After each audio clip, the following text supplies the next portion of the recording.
Beekeepers adhere to a 12-month calendar. There's something that you should be doing with your hive pretty much every month. In March, you want to start pulling frames and checking on the colony, making sure that there's no disease, that their numbers are ramping up, that everybody looks good.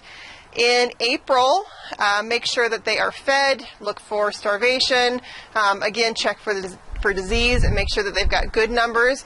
In May, you want to start checking for queen cells to see if the hive is trying to requeen and then if it's going to swarm.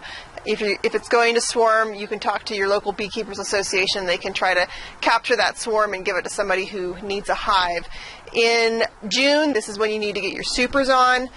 June and July, get your honey supers on and start collecting honey from the bees. And that goes through August and even into September. We extract around the end of September.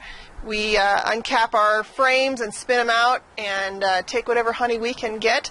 We leave about 60 pounds of honey down in the hive for the bees, those two supers, so the bees have more than enough honey to get them through the winter, even with what we take off the top.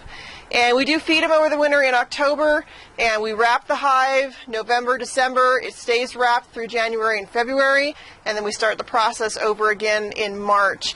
Early in the year, when they're starting to ramp up their numbers for the harvest, we also feed them pollen patties. Pollen is their source of protein, so we make sure that they have plenty of protein in the hive so that when their numbers are coming up, they're well fed and well taken care of.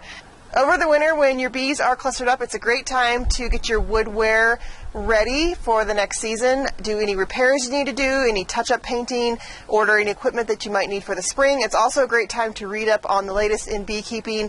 Make sure that you know all the latest and greatest techniques for being a responsible beekeeper. And other than that, you just sort of sit back and get ready for the next season.